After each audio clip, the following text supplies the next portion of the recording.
Hi friends, welcome to my channel. ప్రేరణని ఇందిరాని అవమానిస్తూ ఉన్న గణాని చంప పగలగొట్టి నిజాన్ని బయటపెట్టిన రాజశేఖర్. అసలు ఇదంతా ఎలా జరగబోతుందనేది ఈ వీడియోలో తెలుసుకుందాం. మంజు అయితే ఇక ప్రేరణని క్షమాపణ అడుగుతుంది. అప్పుడే ఇక ప్రేరణ అయితే ఏంటంటే ఇదంతా మీరు మాకు క్షమాపణ చెప్పడం ఏంటి అని అంటూ ఇక ప్రేరణ కూడా మంజుతో చాలా ప్రేమగా మాట్లాడుతూ ఉంటుంది. నాకు ఒక సహాయం చేస్తారా మీరు అని అడుగుతూ ఉంటుంది మంజు. మేము మీకు ఏ సహాయం చేయగలమంటే అని అంటూ ఉంటుంది ప్రేరణ. అయితే అప్పుడే ఇక సిద్ధుని ప్రేరణకి దగ్గరికి రమ్మని ప్రేరణ సిద్ధు చేతులని కలిపి మంజు అయితే అంటూ ఉంటుంది, ఎప్పుడు కూడా మీ ఇద్దరు ఇలాగే కలిసి ఉండాలి, జీవితాంతం ఇలాగే కలిసి ఉంటామని నాకు మాట ఇవ్వండి అని అంటూ ఉంటుంది మంజు. అప్పుడే ఇక అది విని ఒక్కసారే పక్కనే ఉన్న విజయానంద్ అయితే షాక్ అయిపోతూ ఉంటాడు. మంజు వీళ్ళని స్నేహితులుగా ఉండమంటుందా, లేకపోతే పెళ్లి చేసుకొని భార్యాభర్తలుగా జీవితాంతం కలిసి ఉండమంటుందా అని ఇక అనుకుంటూ ఉంటాడు విజయానంద్ అయితే. అప్పుడే ఇక ప్రేరణ అయితే, ఆంటీ సిద్ధు నాకు ఎంతో హెల్ప్ చేశాడు, సిద్ధు చాలా మంచివాడు, సిద్ధు లాంటి మంచి స్నేహితుడిని నేనెప్పటికీ కూడా వదులుకోను అని ప్రేరణ అయితే అంటూ ఉంటుంది మంజుతో. అప్పుడు ఇక సిద్ధు అయితే ప్రేరణ వైపు అలా చూస్తూ ఉండిపోతాడు. తర్వాత ఇక సిద్ధు దగ్గరికి వస్తుంది మంజు. సిద్ధు దగ్గరికి వచ్చి అంటూ ఉంటుంది, నువ్వు ప్రేరణని ప్రేమిస్తున్నావా సిద్ధు అని మంజు అయితే సిద్ధుని అడిగేస్తుంది. అప్పుడే ఇక సిద్ధు అయితే అది అమ్మా అని అంటూ తడబడుతూ ఉంటాడు.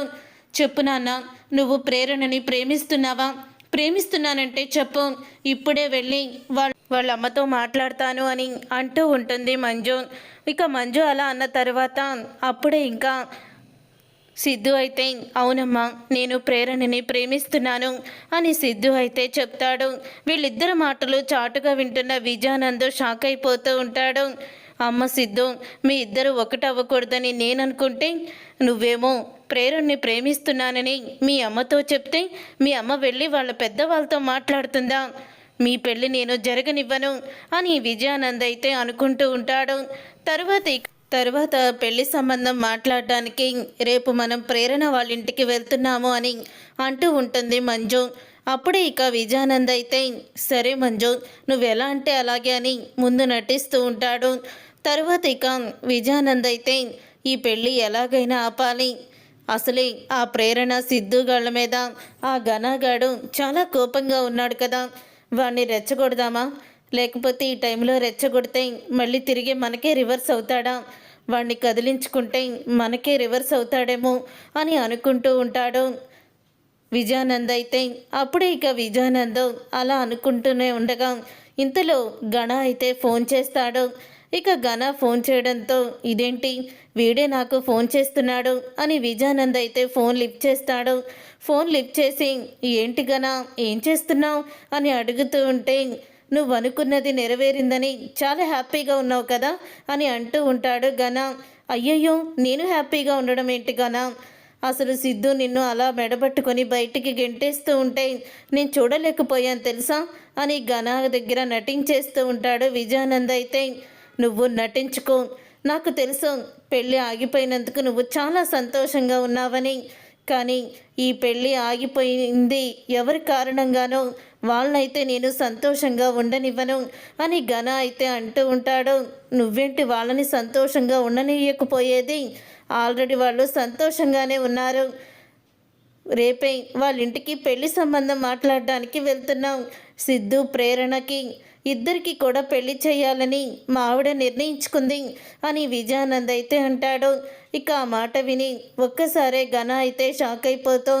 ఏం మాట్లాడుతున్నావు నువ్వు అని అంటూ ఉంటే అవును, నీ పెళ్ళి చెడగొట్టిన సిద్ధు ప్రేరణ పెళ్ళితో మళ్ళీ ఒక్కటవుతున్నారు అని చెప్తూ ఉంటే అప్పుడు ఇక గణ అయితే సరే వాళ్ళు ఎలా ఒకటవుతారో నేను చూస్తాను అని గణ అయితే చెప్తూ ఉంటాడు. అప్పుడు ఇక విజయానంద్ అయితే అమ్మయ్య మన చేతివాటం ఏమీ లేకుండా మన హస్తం లేకుండా పని అయిపోతుంది, రేపు వీళ్ళు పెళ్లి సంబంధానికి మాట్లాడడానికి వెళ్తే ఖచ్చితంగా వీడు చెడగొట్టేస్తాడు అని అనుకుంటూ ఉంటాడు విజయానంద్ అయితే. ఇక ప్రేరణ ఇంటికి మంజు విజయానంద ఇద్దరు కూడా సిద్ధుని తీసుకొని అయితే వెళ్తారు. వెళ్ళిన తర్వాత అప్పుడే అక్కడ ఉన్న ఇందిరా వాళ్ళని చూసి లోపలికి రండి అని అంటూ ఉంటుంది. మీ ముందు నేను నుంచునే అర్హత కూడా లేని దాన్ని, ఆ రోజు మిమ్మల్ని చాలా మాటలు అన్నాను, నన్ను క్షమించండి అని అంటూ ఉంటుంది. మంజు అయితే ఇందిరని అయ్యో అంతంత పెద్ద మాటలు ఎందుకులేండి, లోపలికి రండి అని అంటూ ఉంటుంది ఇందిర. అప్పుడే ఇక మంజు అయితే ఇప్పుడు మాత్రం నేను ఒక శుభవార్తతోనే వచ్చాను. మా అమ్మాయికి కొత్త జీవితాన్ని ఇచ్చింది ప్రేరణ, నా కూతురు జీవితాన్ని నాశనం కాకుండా చేసింది. ప్రేరణ లాంటి మంచి అమ్మాయి మా ఇంటి కోడలు అవ్వాలంటే మేము ఎంతో అదృష్టవంతులమై ఉండాలి. అందుకని మీ అమ్మాయిని మా ఇంటి కోడలుగా పంపిస్తారా అని మంజు అయితే ఇందిరని అడుగుతుంది.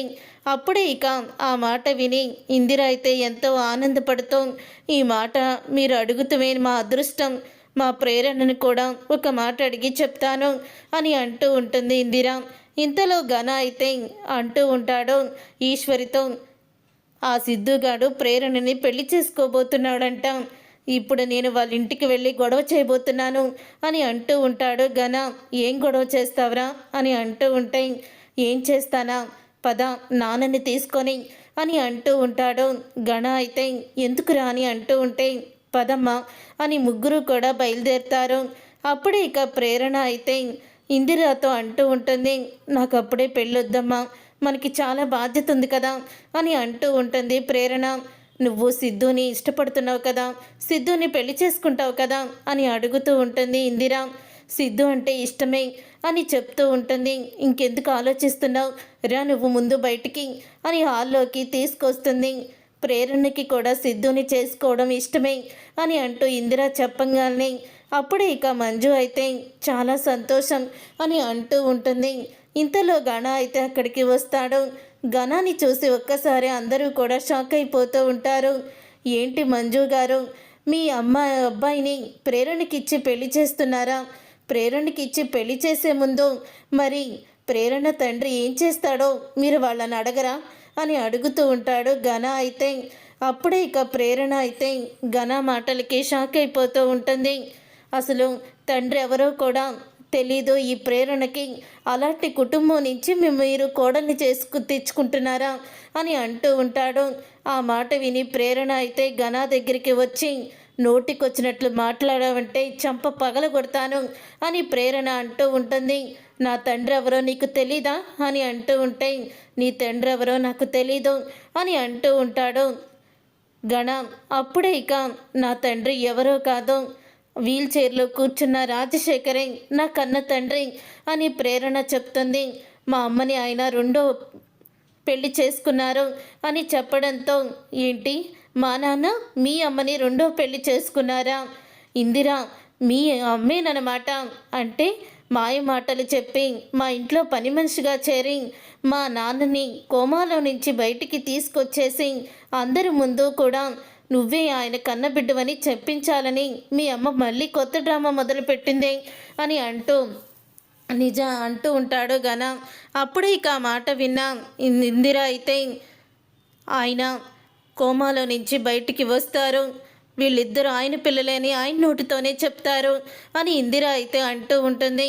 అప్పుడే ఇక మంజు అయితే ఆలోచనలో పడుతుంది. అప్పుడే ఇక అంటూ ఉంటాడు ఘన అయితే, ఇలాంటి నీతి జాతి లేని కుటుంబం నుంచి మీరెలా కోడల్ని తెచ్చుకుంటారు? అల్లుణ్ణి మెడబట్టుకొని బయటికి గెంటేశారు కదా మంచివాడు కాదని అని అంటూ ఉంటాడు ఘన. అప్పుడే వీల్ చైర్లో నుంచి పైకి లెగుస్తాడు రాజశేఖర్ అయితే. వీల్ చైర్లో నుంచి పైకి లేచి ఘన చంప పగలగొడతాడు. నా కూతురు గురించి నా భార్య గురించి ఇంకొక మాట తప్పుగా మాట్లాడావంటే కొడుకని కూడా నిన్ను చూడను, చంపేస్తానంటాడు. ఇక అది విని ఒక్కసారి అందరూ కూడా షాక్ అయిపోతూ ఉంటారు. అప్పుడే ఇక ఇందిర అయితే, ఆయన వీల్ చైర్లో నుంచి ఎలా పైకి లేచారనుకుంటున్నావా? ఆయన కోమాలోనే ఉండిపోవాలని ఆయనకి ఒక్క ట్యాబ్లెట్లు కూడా వేయకుండా డాక్టర్ ఇచ్చిన ట్యాబ్లెట్లను చెత్తబుట్టలో వేసేశావు. కానీ ఆ చెత్తబుట్టలో వేసిన ట్యాబ్లెట్లను నేను ఆయనకి వేసి ఆయన్ని మామూలు మనిషిని చేశానంటూ ఇందిర అయితే ఊహించని షాక్ ఇచ్చేస్తుంది. చూసారుగా ఫ్రెండ్స్, రాబోయే కథలో ఖచ్చితంగా ఇలాగే జరగబోతుంది. మరి ఇలాగే జరగాలని మీరైతే కోరుకుంటున్నారా? అయితే వీడియోని తప్పకుండా లైక్ చేసి ఛానల్ని సబ్స్క్రైబ్ చేసుకొని పక్కనే ఉన్న గంట సింబల్పై ఆలని క్లిక్ చేయండి.